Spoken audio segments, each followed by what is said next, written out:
Welcome to the Geekcentric podcast, and welcome to our special Behind the Geeks episode for Guardians of the Galaxy, Volume 3. My name is Nate, and if you're joining us for the first time, we are Geekcentric, a podcast focusing on the world of movies, TV shows, games, toys, and collectibles, and all things geekcentric. Joining me for this Behind the Geeks episode is the talking tree to my rambling raccoon. He is Groot. Justin Lawrence, how are you doing today? I guess I would be the talking tree if so. You're the rambling raccoon. I think that's very fitting for us. Mm-hmm. Yeah, man. I think we're Guardians. We said it in our spoiler-free review. You know, we feel like a family at this point. I think we could be Guardians. If Justin, if you were a Guardian, what would your superpower be? Oh, on the team, what would you be doing? I would want to be more like a Star-Lord. Okay, you know, like so kind just of like really charming and wit, you know, and witty, and smart, and knowing how to kind of get out of situations. How to read the room, how to analyze a situation. I think that's more my speed. I admire that. It's not a superpower, but right. It's a power nonetheless that I think goes a long way. For me, I think, James Gunn likes to work with some wacky characters. Mm-hmm. I think like a talking tree or with a talking raccoon, a guy that can whistle an arrow or whatever. And then when we go to DC, the things get wackier with Polka Dot Man. Mm-hmm. Controls polka dots, I guess. Mm-hmm. So for me, I think my superpower, I'd want to start off with something ridiculous, like the ability to just be super comfortable no matter what. So like any surface that I lay down on, I'm comfortable. And what I could see it working as, it starts off as a character that you're kind of laughing at, but then over time, it starts to become that like, Po from Kung Fu Panda, how he just can't get hurt. Yes. It would be like that. Like I'd be my super comfort ability would be would keep me from getting hurt. I don't know. That was what I came up with. Yeah, no, that works for you. Yeah. I feel like that's like the perfect power. It's lazy but not too lazy. You know what I mean? Like it's like a this is slow the thing. poke, but overly slow poke. I would tire out the enemy, and then I would have you come in as Star-Lord, and you would finish them off. That's okay. Justin, sure. Listen, I'm rambling like a raccoon. Clearly. So we aren't really Guardians of the Galaxy, but we did get to talk with one of them. Yes. And the other, I think the other person we talked to, I think he'd be super interested in my super comfort ability. So Justin, why don't you tell our lovely audience who we had the chance to chat with? Of course. Well, I had the opportunity to sit down with Sean Gunn, who you would know as Kraglin, or if you know, then you know. He's also the on-set performance capture for Rocket.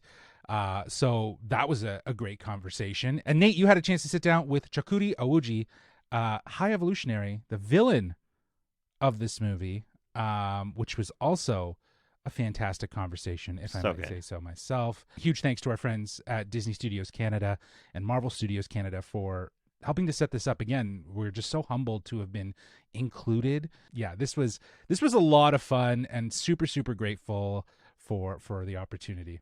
It's, I think you were with me. I was just giddy the entire time, like after the interview. Leading up to the interview, I was a little nervous, my first in-person interview. Mm-hmm. But then afterwards, we were just having the best time. Yeah, it was so good. Yeah.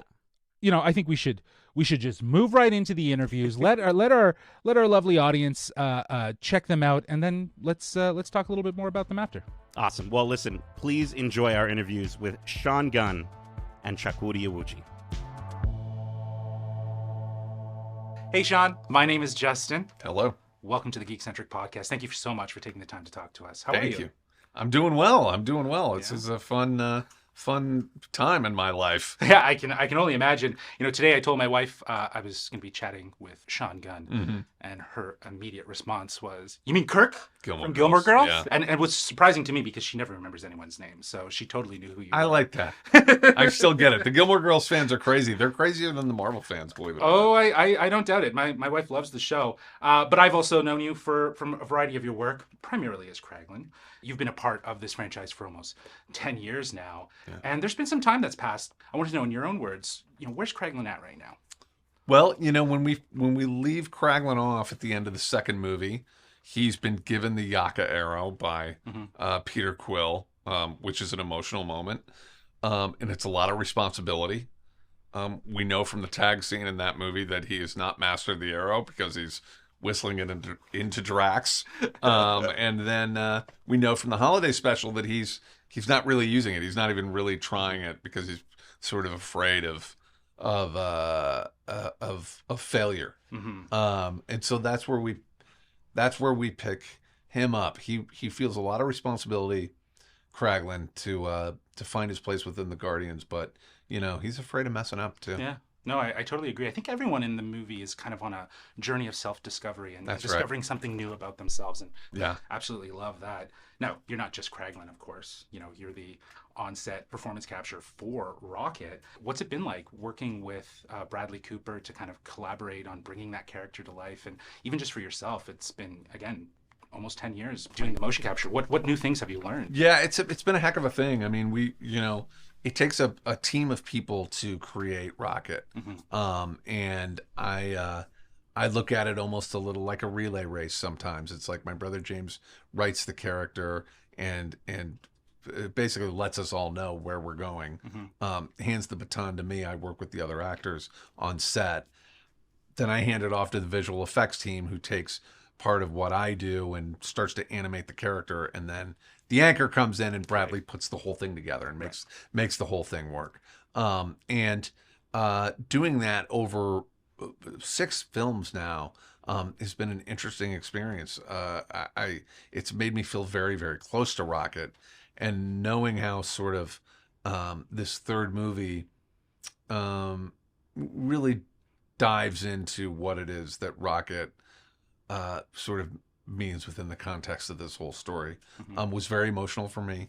And it's like anything else. It's like I want to do my part. I want to make sure that I'm part of the whole. You know what I mean? Absolutely. No, I totally agree. And talking about the emotions, I saw the movie yesterday and I bawled numerous times. I cried from laughing, but also just from really heartfelt moments. And I wanted to know, was there anything in particular from the movie that hit you on emotional level? In the performance of it, there's a moment for Rocket that we see toward the end of the film where we see Rocket crying, and I was definitely right there for it. I couldn't keep it together when we were shooting, and it was very, very difficult. That feels different than the watching the film and getting what hits me from being a spectator, as somebody who's also an insider, and feeling it. And there are other moments that made me cry. I don't want to spoil anything, but there's a moment. Nebula has a moment later in the movie that I wasn't expecting that it would get me, but it got me when I was watching. I think I know the moment because I bawled when I saw it. Yeah. She's such a tough exterior, and to see that sort of vulnerability, it was great. And I think everyone delivers that vulnerability. They all have heart. As you mentioned before, your brother James Gunn, director of this movie, director of all 3, he's very busy. He's a lovable guy. Everyone loves working with him. Yeah. Now you're his brother. I wanted to ask you. You got the inside track. What makes this guy so lovable? Because I'm watching things and seeing things. I'm like, man, I'd love to hang out with James Gunn. Just be a fly on the wall and be on one of his sets. What is it that's the secret sauce that James makes? I want to say confidence, not hubris. Right. But confidence in himself as a storyteller. He is very adamant about his ideas, and as a creator, he's incredibly precise. So he knows when he's creating something that this is what it is that we're doing. It makes collaborators very comfortable working with him. I can imagine. And he's just, it must be what it's like to be an athlete and work with a a great quarterback or a you know, an amazing point guard in basketball or something. Somebody who's like, you can count on me. I've got your back in terms of all this stuff. Right. He's really good. Yeah, it sounds like he's also very encouraging of everyone. Oh, yeah. Bringing their best to their performance. Yeah, he also, you know, one of my brother's greatest skills is that he doesn't hire jerks. He vets the actors that he works with and the crew as well, really well. And so we have a lot of not just really talented actors, but a lot of really, really good people who work on these movies, and that makes it so much easier. That's great. I love it. It's a movie about family, and it seems like it's a family that's putting this movie together That's at the right. same time. So I absolutely love it. Sean, thank you so much for taking the time to join us on the Geekcentric podcast. It Sure. means a lot. Whether you're Kirk or Kraglin, I love the work that you're doing, man. I love the suit. Looks Thank great, you. man. Thank you. Appreciate it. Chukwudi, my name is Nate. Thank you so much for joining me today on the Geekcentric podcast. How are you doing today, and how are you enjoying Toronto? Oh my God, I'm doing so well. This is all very exciting. The enthusiasm, it's wonderful. And I'm enjoying Toronto a lot more this time because the last time I was here 5 years ago, it was during the polar vortex. Oh, gosh. So yeah. Okay. Yeah, I'm enjoying it a lot more this Much time. better experience. I watched the movie yesterday. Yeah. You were fantastic in it. Oh, thank you. you. were terrifying in it. And I hated your character's guts in Good. the best way Yeah. possible. I wanted to kind of start off by sort of, saying you've got such a rich history with the theater. Am I doing that right? The theater? Wonderful, yeah. Thank you. Soft art, everything. Brilliant. You described your character as sort of being in that gray area between madness and genius. What was it like bringing your theatrical background into the mad genius that is the High Evolutionary? Well, when you're living in between those two spaces, and I'll add grandeur to it. There you The theater background is perfect because that's a lot of the great, whether it's Hamlet or Richard III, or in this case specifically, I was really drawn to Henry IV and his the weight of responsibility. Heavy is the head that wears the crown. Yeah. It does. It fed in. I couldn't have thought of a better role and a better setting and a better director to let me play with that than James to step into the MCU, because I really did tap on that background. He loves to speak. He loves people to listen to his voice, and He he loves the sound of plays his it. own voice. And he Yeah. plays with it and all that. So yeah, I tapped into that very deeply to play this character. I love that. It fits you like a glove. Thank you. Oh, so good. I've seen you in other interviews, and you've praised this, the cast and the crew and the team for all their contributions to this movie. Hopefully you don't get a little uncomfortable with this, but I want to know, what is something that you contributed that you're proud of to this film? Oh my God. Yeah, you know that's an uncomfortable question. Right. Is that?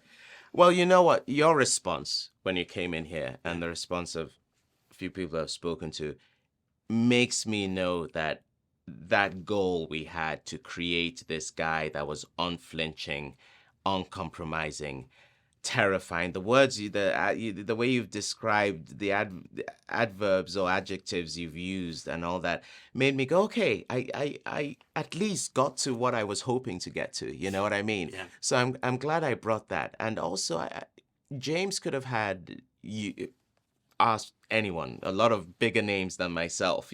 Probably a lot of people I admire could have stepped into this role. And the fact that he asked me to do it, and that I have now created the High Evolutionary on the screen the way I want to, makes me very proud. So I feel very proud and lucky, Absolutely. And I think after seeing you in Peacemaker, I mean, how could James not? Oh, thank you. This movie is an emotional roller coaster. I was crying my eyeballs out, Me then too. laughing, and then crying my eyeballs out. For yourself, obviously, this is spoiler free, but without spoiling anything, was there a part of the movie that really impacted you or hit you emotionally? Yeah, there were, and there's no way really to say it without going into spoiler territory, but suffice to say, involved, shall we say, the first time you Rocket speaks in the movie. I think you know what I mean. Yeah. I think that doesn't spoil it. The first time Rocket speaks in the movie, I lost it. And I was in a private screening with my manager. I lost it. And, and there were a lot of shots of Rocket's eyes, and they reminded me of my own dog. Yeah. And so I cried in the same two places in the screening, and I thought, okay, I cried in the screen. I was like, okay, I'm good. I know what's coming. And then in the premiere, I cried in the same two places again. But one of them is the first time Rocket speaks, and I think you know exactly where I'm talking about. Well, speaking of your dog, Cicero. Cicero, yeah. Yeah, your Schnoodle. Yeah. Love that. You know, my final question here, really, I mean, your character in this movie is really not a friend to anyone, and especially terrible to his animal subjects. You are obviously the opposite. You're so charming and so nice, even just meeting you. I want to know, besides Cicero, what's your favorite animal and why? Okay, besides dogs. Yeah. Oh wow, that's a good question. Thank you. I think it'd have to be in the large cat family, just because of the sheer power and grace. We all wish we could be as elegant as a jaguar or a panther. A panther. Yeah. So they're not, and you know, there's something about when a large cat, like a jaguar, panther, or a lion, when they actually befriend humans. You know, you see those videos on YouTube of trainers coming back and they remember them and they hug them. There's something about seeing something that could swipe your head off in one blow, actually hug you instead. Yeah. So I'd have to go with a wild large cat. That reminds me of Rocket the raccoon. Yeah. Right? And absolutely, he's just as dangerous as, thank you. Well, listen, Chukwudi, it was a pleasure chatting with you. You are absolutely, again, phenomenal in this movie. Oh, thank you so much. Can't wait to see what you do next. And we are back. Justin, I mean, listen, it's always incredible to chat with folks. We always say this, behind the stuff that we love. Mm-hmm. But there's something just immensely cool about watching someone on IMAX in a Marvel movie and then shaking their hand the next day. It was pretty surreal. Blown away. Yeah, it's pretty surreal. I think, again, it'll never phase us, no matter whoever it is that we're interviewing, whether it's a producer, a director, an actor, subsequent secondary actor, whoever it is.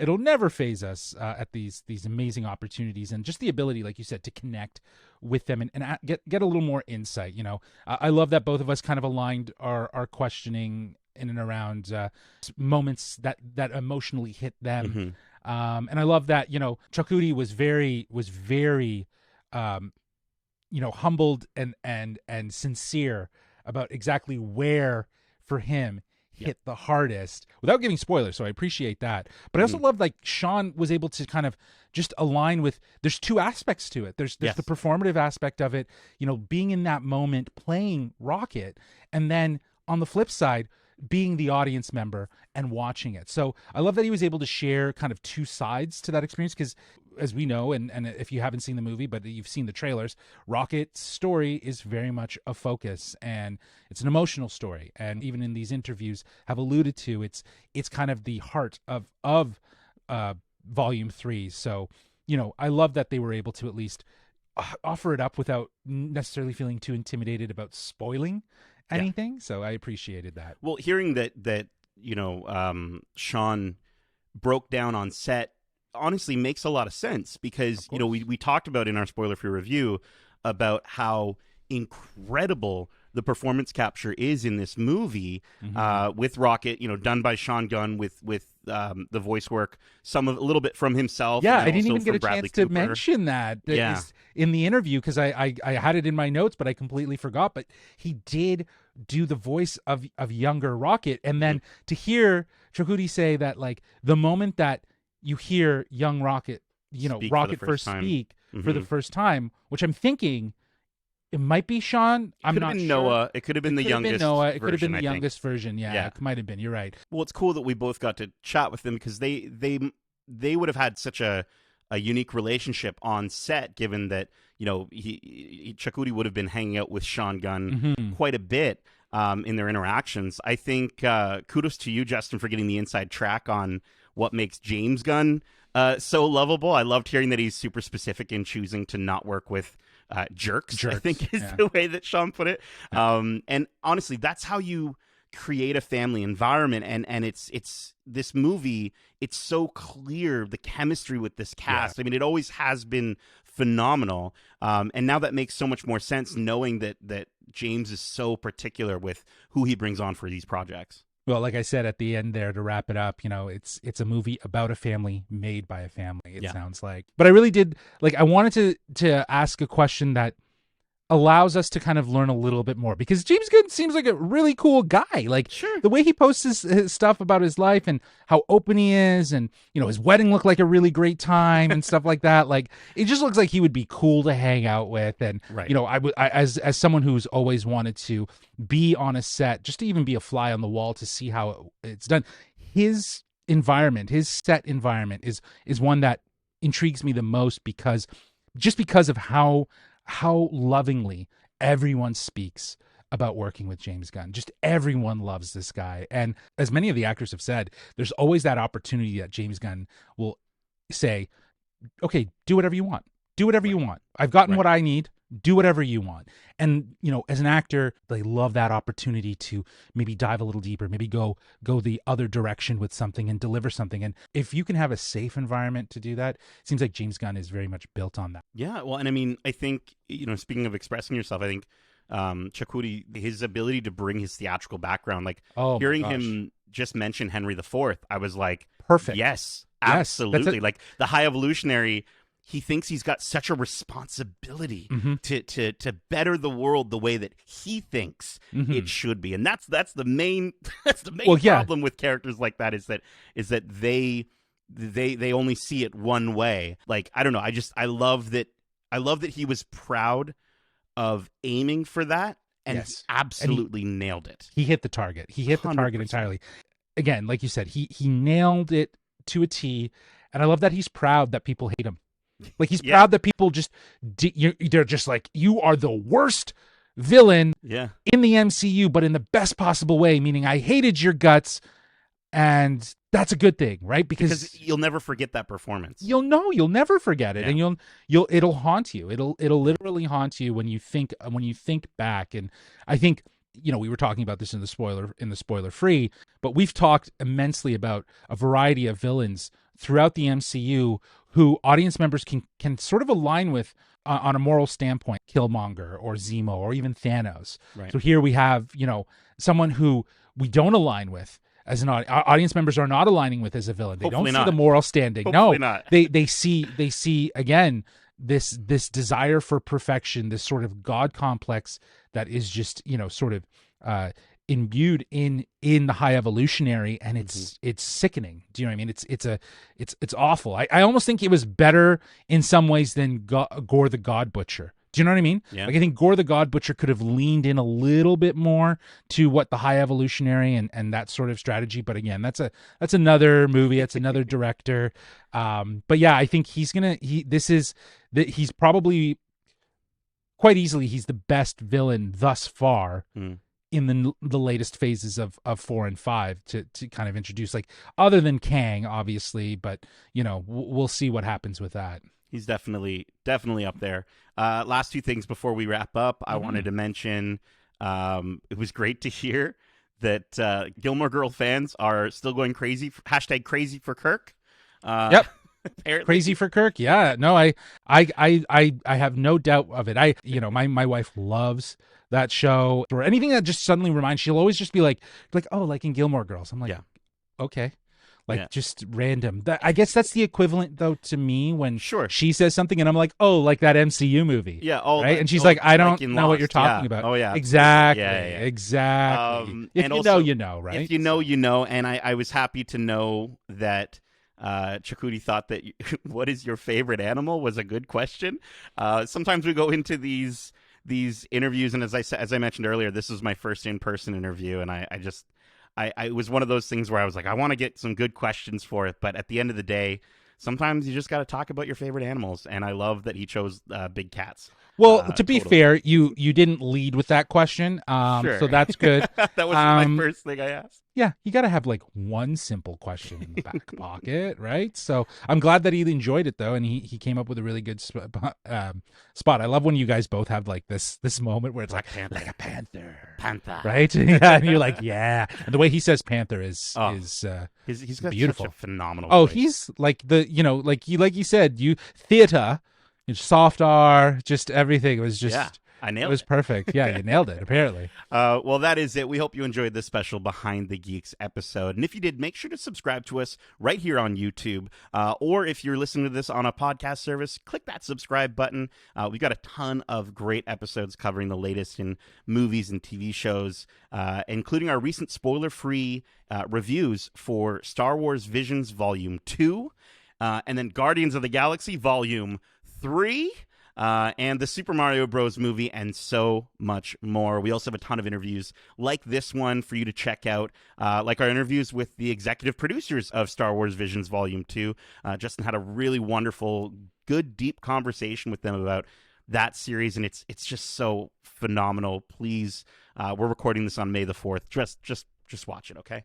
And then we also have our interview with Alyssa Wapanatuck, who plays Tiger Lily in Peter Pan and Wendy, and Justin had a chance to chat with her about bringing her true, authentic self to the character of Tiger Lily. So definitely check out those interviews, again, here on our YouTube channel. If you're listening to this on our podcast feed, youtube.com/geekcentric, go over there, give those episodes a like, give us a listen, comment, share, and give us a 5-star review. Honestly, on podcast services, it helps so much to get those 5-star reviews. Lastly, we've got some really great TikToks over on our TikTok at We Are Geekcentric on TikTok. You can check those out for May the 4th week. We kind of have been, focusing on Star Wars related interview content. So definitely go check out those. Justin's been doing a great job with them. Justin, Thanks, thank you so much for joining me for this special Behind the Geeks episode, Behind the Guardians episode. There you go. And That's as a good we one. say, love ya. Peace.